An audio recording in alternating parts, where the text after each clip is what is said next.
মা বুড়া মানুষ খাইতে পারে না, টাকা দিয়া কি করবি? মোবাইল কিনছস 30,000 টাকা দিয়া, গুনাহ কামাস, জাহান্নাম কামাস। এত টাকার মোবাইল না কিনা আজকে বাজারে গেছস, হতে পারে তোর টাকা নাই, বাজারে গিয়া দেখছস বড় মাছ, একটা আইর মাছ উঠছে, বড় একটা নদীর আইর মাছ।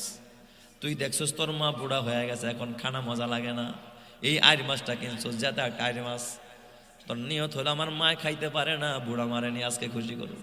আইটাই না বাড়ির ঘাটায় রাখা দিবি, তোর মা ঘরের ভিতরে মাছটা ঢুকানোর পর তোর বিবিও খুশি হয়ে যাবে। তোর ছোট্ট বাচ্চাটা দৌড়ায়া তার দাদির কাছে যাবে, যায় বলো দাদি গো দেখা যাও বাবাই বড় একটা সাপ আনছে। কথা কয় না কে? ছেলেও খুশি, বিবিও খুশি, তোর মাও খুশি। দুপুর বেলা তোর মাছকে আগে আগে গোসল করছে, গোসল কইরা তোর মা যায় না, মাছ ছাড়ে না। বৌমা ডাক দিয়া কয় শাশুড়ি আম্মা কই গো, আসেন আম্মা আসেন, খাবার খায়া যান। কয় তোমরা খাও, আমি একটু পরে খাই, আমি আরো 2 রাকাত নামাজ পড়ব। মা আরো 2 রাকাত নফল নামাজ পড়ে তাসবিহ জপতেছ, মুনাজাত দিয়া ডাক দিয়া আল্লাহ মালিক রে, আমার সন্তান বড় ঠেকা মানুষ, শুনছি বিদেশ যাবে, পকেটে টাকা নাই, আমি মায়ের জন্য কতটি টাকা আজকে খরচ করি, মন হয় আজকে একখান মাছ দিয়ে, আইল মাছ দিয়ে কটা ভাত খাইতে পারবো। আল্লাহ গো আমার সন্তানরে তুমি বিপদে ফালাইও না, আমার বাজার না, আমার মাথায় যতগুলো চুল, আমার সন্তানটার অতগুলো হায়াত তুমি বাড়ায়া দাও। ওই মা যখন 2 ফোঁটা চোখের পানি ফালায়া দেয়, আল্লাহ তোর হায়াতে বরকত দেয়, তোর সম্পদে বরকত দেয়, তোর সুস্থতার মধ্যে বরকত দেয়, তোর কামাইতে বরকত দিয়া দেয়। মায়ের বরকত আল্লাহ তোর জীবনকে ধন্য করে দেয়। কথা ঠিক না ব্যাটিক জোরে কর? কারে খুশি করস, কারে হাদিয়া দেস, মারে দে, বাবারে দে, আল্লাহ খুশি হয়ে যাবে। কথা ঠিক না ব্যাটিক জোরে কর? হাকিমুল উম্মত লেখে, এক বৃদ্ধা মা ঘরে 4 জন সন্তান ভাগাভাগি করে। মাইজাডা কয় বড়ডায় খাওয়াইবো মারে, বড়ডা কয় তুই খাওয়াবি, ও কয় তুই খাওয়াবি, মারে নিয়া ভাগাভাগি। আছে না নাই? কয় তুই 1 মাস, ও 10 দিন, তুই এইভাবে ভাগ করে। আরে মা কি তোরে নিয়ে ভাগাভাগি করছেনি যে আমি তোরে 2.5 বছর পালবো না, দুধ খাওয়াবো না, আমি খাওয়াবো 1 মাস, তোর বাপে খাওয়াইবো আর 1 মাস। মাই তো তোরে ফালাইয়া দিতে পারতো, মাইরা ফালাইতে পারতো, মাই তোরে মারে নাই। মা রাতের বেলায় তুই প্রস্রাব করছস, পায়খানা করেছস, তোর মা ভাতের প্লেটে খানা খাইতেছিল, প্লেটটা ঢাইকা 1 হাতে তুই মল ত্যাগ করে দিছস। মা কিন্তু থুতুও ফালায় নাই। মা এরপরও পায়খানা কাপড়টা সরায় দেখ আমার বাচ্চার পায়খানার মধ্যে কোনো পোকা আসেনি, কৃমি হয়েছে কিনা, বাচ্চার সমস্যা কিনা, পেটে কোনো সমস্যা হইলো কিনা। মা ঘৃণা করে না তোর পায়খানা, মা নাইরাচারা দেখে রে বাবা।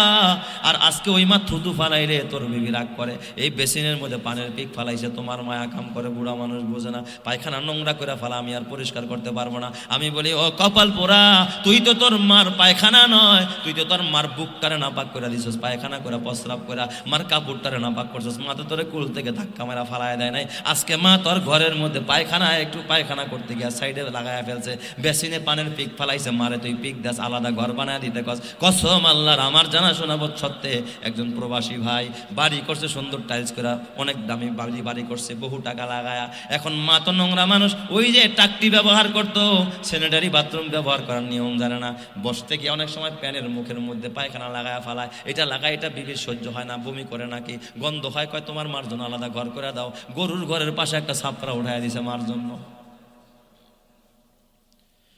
যুবক ভাই সাবধান হয়ে যা, এই মা তোর পায়খানা নিজের হাতে সাফ করছে, আর আজকে মা বুড়া হয়ে গেছে, আর বাবা যদি বিছনায় পায়খানা করে হারে, তাহলে ওই বাবার দেখবেন অশান্তির কোনো শেষ নাই। বুড়া মানুষের পায়খানা কেউ ধরতে চায় না।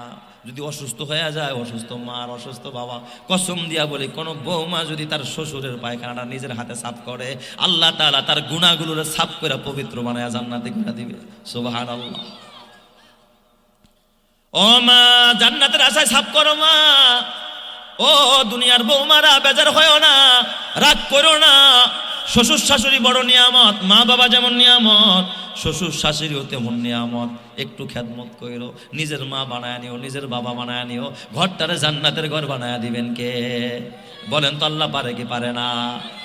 তো 4 পোলায় থানবী রহমাতুল্লাহ আলাইহি লেখছে, ভাগাভাগি করে, তুই খাওয়াবি 1 মাস, ও খাওয়াবে 1 মাস, আমি খাওয়াবো 1 মাস।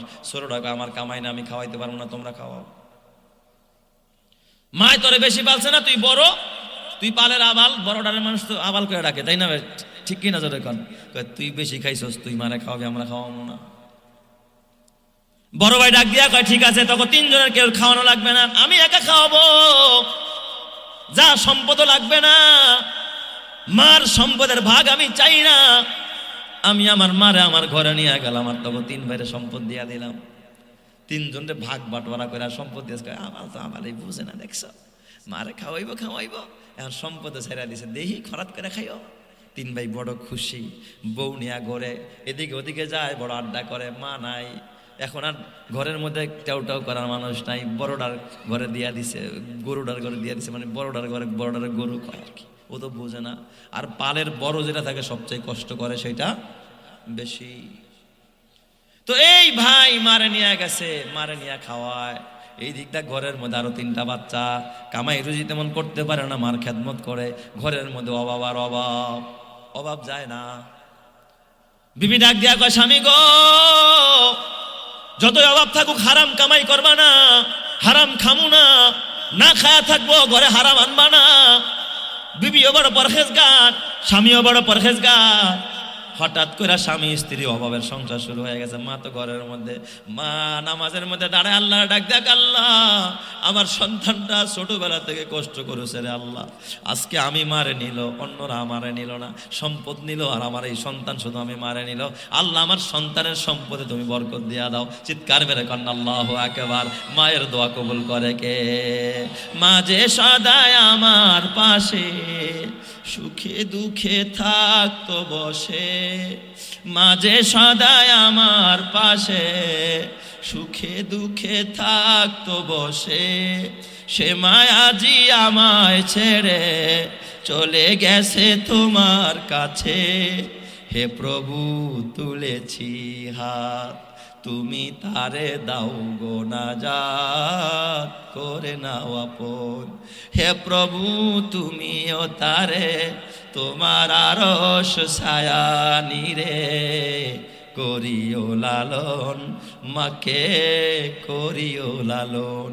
যে মামায় ছোট্ট থেকে মায়ার জালে বন্দি রেখে করেছে পালন। হে প্রভু তুমিও তারে তোমার আরশ ছায়া নিরে করিও লালন, মাকে করিও লালন। আল্লাহ তুমি মাদেরকে ক্ষমা করো, বাবাদেরকে ক্ষমা করো, জোরে কানা আমিন। এ আমার বাবা, আমি আমার মায়ের মুখে শুনেছি এলাকার ভিতরে কিছু এমন গরিব অসহায় নারী ছিল, মানুষের বাড়িতে কাজ করত, খাবারের টাইমে যখন অভাব ছিল, অভাব, খাবারের টাইমে একটা বাসন নিয়ে আসতো, ভাতের গড়া যখন দিত, আমার মা বলে আমার কাছে অনেকে দেখছি ভাতের বাসন, একটা বাসন নিয়ে আসতো, ডাক দিয়া বলতো, ভাবি সাহেব ভাতের মারগুলো ফালায়েন না, ফ্যান, ভাতের ফ্যান ফালায়েন না, আমার একটু ফ্যান দিন, দুপুরের কোনো খাবার নাই। মা ডাক দিয়া বলে, যদি ফ্যানের মধ্যে আমি 1 চামচ ভাত দিয়া দিতাম, লবণ দিয়া ওই চুমুক দিয়া খাইতো, 1 চামচ ভাত দিলে মনে হয় যেন আমি তারে জান্নাত দিয়া দিছি, এত খুশি হয়ে যাইত। এমন অভাবের সংসার, অভাবের জীবন এক সময় গেছে। এই মুরব্বীরা বলতে পারবেন, ঠিক না ব্যাটিক জোরে কান? যেই বাবা এত কষ্ট করেছে, মা কষ্ট করেছে, নৌকা বাইছে, গরুর লাঙ্গল দিয়ে হাল বাইছে, এরপরে সংসার চালাইছে, আজকে তোমার মা কবরে, তোমার বাবা কবরে, তুমি আরামে ঘুমাও, মা বাবার কথা স্মরণ করো না। এ যুবক ভাই, ওই যে বড় ছেলে মারা নিয়ে পড়ে রয়েছে, অভাবের সংসার, মা হাত তুলে দোয়া করে, আল্লাহ আমার কলিজার টুকরা ছেলেটারে বরকত দিয়ে দাও। রাতের বেলায় ছেলে ঘুমাইছে, কে যেন স্বপ্নের মধ্যে আইসা কাও, আল্লাহর বান্দা অমুক জায়গায় যা, একটা পাথরের নিচে দেখ, ওখানে 100টা স্বর্ণ মুদ্রা পড়ে আছে, ওটা নিয়ে আয়। 100 স্বর্ণ মুদ্রা পড়ে আছে একটা পাথরের নিচে, যা নিয়ে আয়। ওই আল্লাহর বান্দা স্বপ্নের মধ্যে জিজ্ঞাসা করে, ও ভাই ওইগুলোর মধ্যে বরকত আসেনি? কয় না না, বরকত নাই। স্বপ্নের মধ্যে কয় তাহলে ওটা আমার দরকার নাই। সকালবেলা ঘুম ভাঙছে, বিবিরে ডাক দেখা, বিবি গো এমন একটা স্বপ্ন দেখলাম, অমুক পাথরের নিচে নাকি 100 স্বর্ণ মুদ্রা আছে। আমি জিজ্ঞাসা করছি বরকত আছে না? কয় বরকত নাই। তাইলে আমি কি এখন ওটা আনতে যাবো নাকি? বিবি কয়, স্বামী আমার, না না না, যেই টাকার মধ্যে বরকত নাই এমন টাকা আমার ঘরে দরকার নাই। যাবেন না আপনি? কয় আমি দেখে আসি আছে কিনা। কয় না, দেখারও দরকার নাই, দেখলে লোভ লাগতে পারে। কথা কয় না গা? দেখতেও যাবেন না, দেখতেও যায় নাই। পরের রাত্রে আবার ঘুমায় গেছে, স্বপ্নের মধ্যে দেখে কে যেন ডাক দেখ, আল্লাহর বান্দা অমুক জায়গায় যা, ওই জায়গায় গিয়া দেখ পাথরের নিচে 10টা স্বর্ণ মুদ্রা পড়ে আছে, নিয়ে আয়। আগের দিন দেখছে 100, এখন দেখছে কয়টা? আস্তে আস্তে কমতেছে না বাড়তেছে? কমতেছে। কয় আফিহি বারাকা, এর মধ্যে বরকত আছে? কয় না না, বরকত নাই। কয় তাহলে আমার দরকার নাই। সকালবেলা একই স্বপ্ন আবার বিবিরে শোনায়, বিবি গো অমুক জায়গায় নাকি একটা পাথরের নিচে 10টা স্বর্ণ মুদ্রা আছে, আমার আনতে কয়, ওটার মধ্যে বরকত নাই। বিবি ডাক দিয়া কয় স্বামী, আমার না খায়া থাকবো, তারপরে বেবরকতি জিনিস আমার ঘরে দরকার নাই, এটা খাবো না, এটার মধ্যে বরকত নাই, এটা আমার দরকার নাই। পরের রাত্রে আবার ঘুমাইস, ঘুমের ঘরে স্বপ্নে দেখে ডাক দিয়া বলে, আল্লাহর বান্দা অমুক নদীর পারে যা, একটা পাথর পড়ে আছে, পাথরের নিচে একটা স্বর্ণ মুদ্রা পড়ে আছে। কয়টা? একটা। কয় আফিহি বারাকা, কয় ওর মধ্যে বরকত আছে? কয় হা, ওর মধ্যে বরকত আছে। সকালবেলা বিবিরে বলছে, বিবি গো এমন এমন স্বপ্ন দেখলাম। কয় তাইলে যাও, বরকত যেহেতু আছে, বরকতের জিনিস ঘরে নিয়ে আসো। স্বামী গিয়া ঠিক পাথরটারে ধাক্কা দিয়া দেখে পাথরের মধ্যে একটা স্বর্ণ মুদ্রা ঝলমল করতেছে।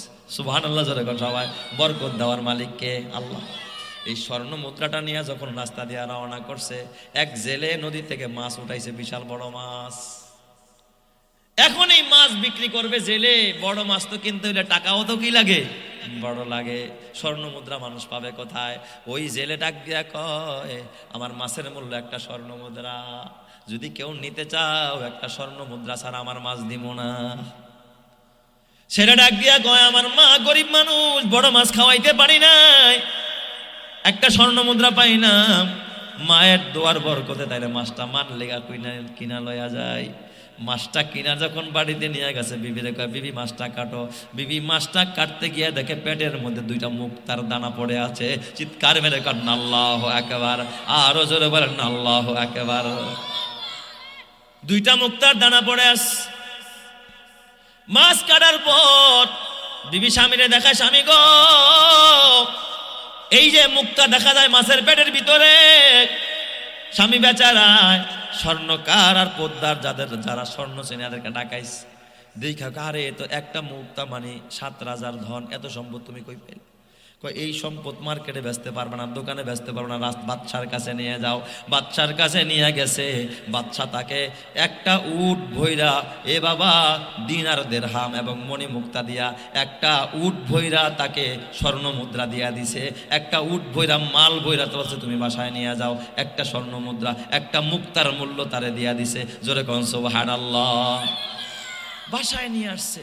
এদিক দিয়ে বাদশার দরবারে যখন একটা মুক্তা, বাদশার দরবারে তো কিছু ওই রকমের পোদ্দার আছে যারা স্বর্ণকার, কয় বাদশা এই মুক্তা তো একটা থাকে না, তাহলে তো মরে যায়, এটা যমজ থাকে, এটার সাথে আর একটা পুরুষ মুক্তাও আছে।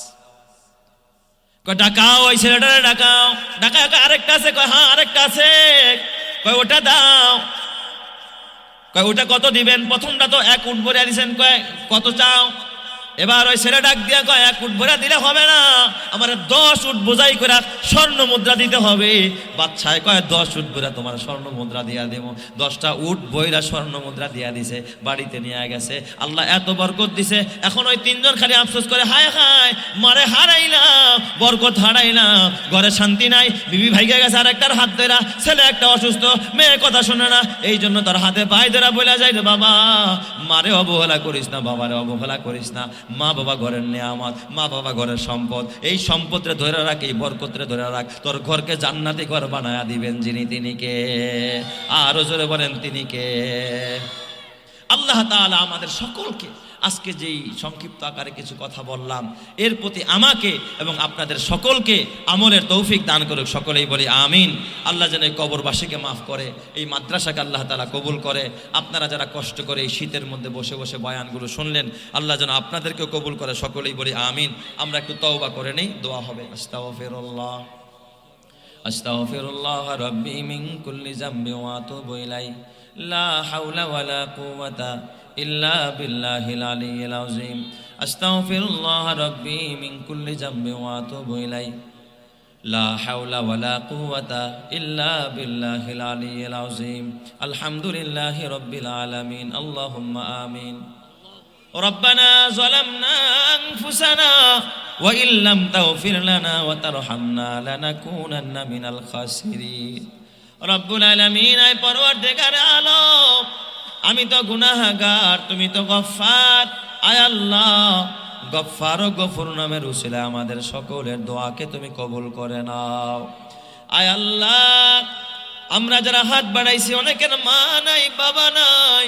আহারে, যে মা তিলে তিলে সন্তানকে লালন পালন করে মানুষ করেছে, যে বাবা মাথার ঘাম পায়ে ফেলেছে, রোদ্রে পুড়েছে, বৃষ্টিতে ভিজেছে, আল্লাহ ওই সমস্ত মরহুম মা বাবার কবরগুলো জান্নাতের বাগিচা বানায়া দাও। আয় রব্বুল আলামিন, মেহেরবানি করে যাদের মা বাবা বেঁচে আছে তাদেরকে হায়াতে তৈয়্যিবা নেক হায়াত দান করে দাও। আয় আল্লাহ, পাশেই গোরস্থান কবরস্থান, এই কবরস্থানের কবরবাসীকে তুমি জান্নাতি বানায়া দাও। কার মা এখানে, কার বাবা, কার দাদা দাদি, কার নানা নানি, কার আত্মীয় স্বজন, কার সন্তান, কোন মায়ের যেন স্বামী, আল্লাহ কোন ভাইয়ের যেন স্ত্রী কবরস্থানে শোয়া, সকলের কবরগুলো জান্নাতের বাগিচা বানায়া দাও। আয় আল্লাহ, এই নওগাঁও আয় আল্লাহ মান্ডা নুরানি হাফিজিয়া মাদ্রাসাকে তুমি কবুল করে নাও। এই মাদ্রাসার প্রতিষ্ঠাতা, অর্থদাতা, মেধাদাতা, বুদ্ধিদাতা, আয় আল্লাহ যারা এই মাদ্রাসার কর্ণধর, যারা দান করে, মাদ্রাসাকে ভালোবাসে, মাদ্রাসাতে সম্পৃক্ত সকলকে তুমি ক্ষমা করে দাও। আয় আল্লাহ, দেশে প্রবাসে যে যেখান থেকে সাহায্য করেছে তুমি কবুল করে নাও। প্রবাসী ভাইদের হায়াতের মধ্যে বরকত দান করে দাও, প্রবাসীদের কামাই রুজিতে বরকত দান করে দাও। পর্দার আড়ালের মা বোনদেরকে তুমি কবুল করে নাও। আমার মা বোনদের ঘরগুলো জান্নাতে ঘর বানায়া দাও। যারা দোয়া চাইছে দোয়াকে কবুল করে নাও। আল্লাহ, এই মাদ্রাসার সভাপতি, সেক্রেটারি, কেশিয়ার এবং এলাকাবাসী সবাইকে তুমি